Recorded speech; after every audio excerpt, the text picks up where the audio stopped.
Good morning students. कैसे हैं आप सभी।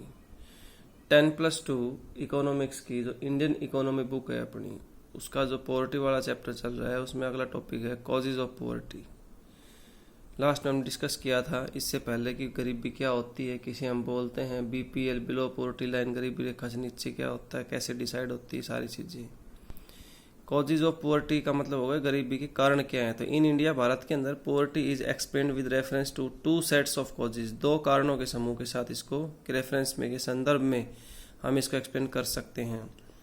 One relating to under development of the economy, अर्थव्यवस्था का अल्प विकास, ठीक है। एंड द अदर रिलेटिंग, दूसरा किसका है, अनइक्वल डिस्ट्रीब्यूशन ऑफ इनकम, आय का असमान वितरण। ये दो टॉपिक के अंदर हमने इसके कारणों को डिस्कस करना है। तो सबसे पहले है ये under developed of the Indian economy, भारतीय अर्थव्यवस्था का अल्प विकास के संबंध में कैसे कैसे हैं। तो कुछ 5-7 पॉइंट है इसके अंदर, वो आपने हेडिंग जरूर दिमाग में रखने हैं। उनके अंदर आपने एक्सप्लेन अपने हिसाब से लिखना है कि आप उसके बारे में क्या समझते हैं। ये एज इट इज डिट्टो आपने रट के नहीं लिख के जाना है कि लो लेवल ऑफ नेशनल प्रोडक्ट। अब आपके दिमाग में ये आ गया कि भाई राष्ट्रीय उत्पाद जो होता है ना, उसका लेवल कम है, कम स्तर का है वो, तो इसके ऊपर लिखना है। देखिए, net national product of India is miserably low compare to the size of population. जितना इसका पॉपुलेशन का आकार है ना, उसके कंपैरिजन में कह रहा है कि ये इसका बहुत कम है। Low per capita income is the obvious consequence, इसी का परिणाम क्या निकलेगा, प्रति व्यक्ति आय कम होगी। The PCI of the country falls in the category of poorest countries according to UNO norms. अब यूएनओ के जो नॉर्म्स हैं, नियम हैं, उनके अनुसार अपना जो इंडिया देश है वो किस में चला जाएगा, पुअरेस्ट कंट्रीज की काउंटिंग में चला जाएगा।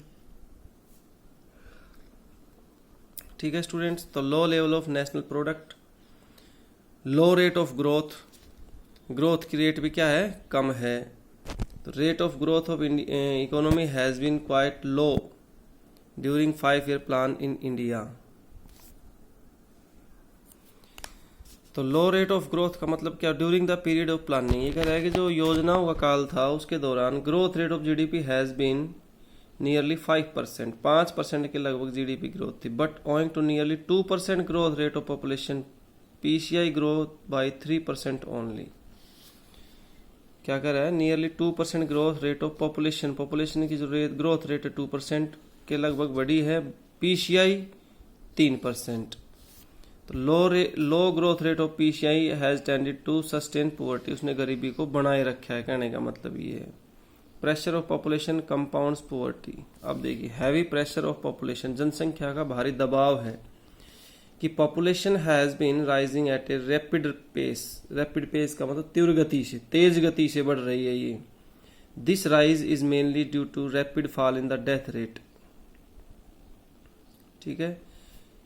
This rise is mainly due to the rapid fall, तेज गति से कमी आई है डेथ रेट के अंदर, मृत्यु दर में। Growth rate of population was 1% इन 1950 41 से 51 तक, और 91 से 2001 के बीच में था 2.1%। In terms of size, India's population was 84.6 crore in 1991, 1991 में 84 करोड़ थी, और 2011 के हिसाब से 121 करोड़ हो गई। तो heavy pressure of population add to dependence burden implying greater poverty, जिसके कारण गरीबी बढ़ती है। फिर आ रहा है इन्फ्लेशनरी स्पाइरल। इन्फ्लेशनरी स्पाइरल का मतलब मुद्रास्फीति का जो घुमाव है। Owing to low GDP growth and high growth rate of population, less developed economies like India are vulnerable to inflationary spiral. मतलब जो भारत जैसे देश है ना, उनके अंदर क्या है, लेस डेवलप्ड इकोनॉमीज, जो विकसित अर्थव्यवस्थाएं बहुत कम होती हैं, क्योंकि इसका जो जीडीपी का जो रेट है वो तो कम है, और जो पॉपुलेशन का रेट है वो बहुत ज़्यादा है। मतलब पॉपुलेशन ज़्यादा बढ़ रही है और ग्रोथ कम हो रही है जीडीपी की। तो इसके कारण भी inflationary compound poverty, it erodes real income of the house holds. Those who are marginally above the poverty line are driven down to the poverty line.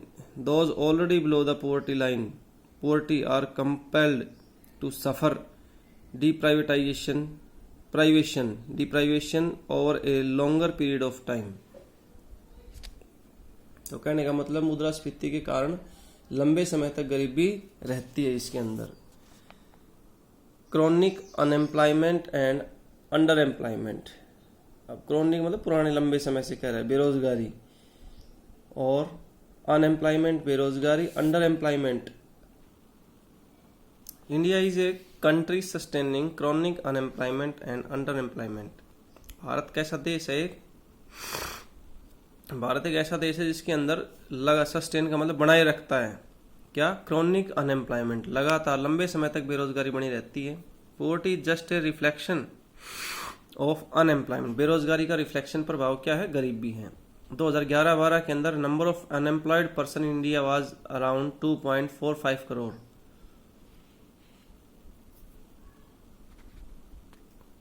दो 2011-12 में वो लगभग 2.5 करोड़ थे, और जी 3 साल बाद दिसंबर 14 तक वो कह रहा है कि लगभग 5 करोड़ के बढ़ गए हैं ये। अब आप इसी से अंदाजा लगा सकते हैं कि 3 साल के अंदर जो रेट डबल हो रही है इसकी, तो ये गरीबी का कारण है कि नहीं है। कैपिटल डेफिशिएंसी, पूंजी की कमी। Capital is one of the principal factor of economic growth. जो आर्थिक समृद्धि है, ग्रोथ है, ठीक है, विकास है अपना, उसका एक मुख्य तत्व क्या है? पूंजी है। भाई पूंजी के आधार पर ही तो होता है। तो accumulation of capital points to rise in the production capacity of a person. Unfortunately capital stock and capital formation continue to be highly deficient. इन दोनों की कमी हुई है कहने का मतलब। Lack of capital points to low production capacity in turn. Low production capacity lands to low level of employment. Low level of employment implies high level of poverty. ये देखिए स्टूडेंट्स, बना रखा है इसने कि लेक ऑफ कैपिटल, पूंजी की कमी के कारण प्रोडक्शन कम होगा, प्रोडक्शन कैपेसिटी की क्षमता कम होगी, जिसके कारण एम्प्लॉयमेंट कम होगा, जिसके कारण गरीबी होगी। उसके बाद में है lake of able and efficient entrepreneurs. कमी है किसकी? Able and efficient entrepreneurs. जो एक कुशल एंटरप्रेन्योर है ना, निवेशक हैं, ठीक है, जो वो हैं, उद्यमी हैं, उनकी कमी है। योग्य और कुशल उद्यमियों की कमी है कहने का मतलब एक ये पॉइंट भी है। Outdated social institutions, lake of infrastructures. तो ये कुछ पॉइंट्स और हैं स्टूडेंट्स। तो ये कुल मिला के 9 पॉइंट्स हुए अपने पास। Low level of national product, low rate of growth, heavy pressure of population, inflationary spiral, 4। उसके बाद में अनएम्प्लॉयमेंट का हो गया, कैपिटल की कमी हो गई, एफिशिएंसी कमी हो गई, आउटडेटेड सोशल इंस्टीट्यूशंस, और लेक ऑफ इंफ्रास्ट्रक्चर, आवश्यक जो बुनियादी ढांचा है उसकी भी कमी है। तो ये तो पॉइंट थे इंडियन इकोनॉमी के अंडर डेवलपमेंट के रेफरेंस के अंदर की गरीबी के कारण क्या हैं।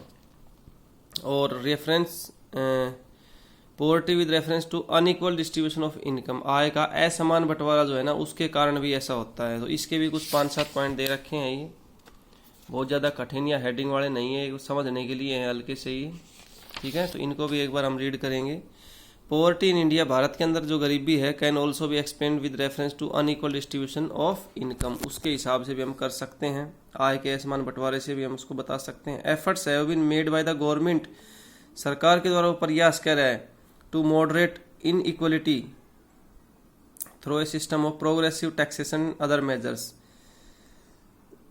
जो कर प्रणाली है प्रोग्रेसिव लगाना, तो एक प्रोग्रेसिव होती है, एक रिग्रेसिव होती है। प्रोग्रेसिव का मतलब ज़्यादा कमाएगा उसके ऊपर ज़्यादा टैक्स लगेगा, कहने का मतलब इनकम कम होगी तो टैक्स की दर कम होगी, इनकम ज़्यादा होगी तो टैक्स की दर ज़्यादा होगी। एक ये उपाय भी हो सकता है।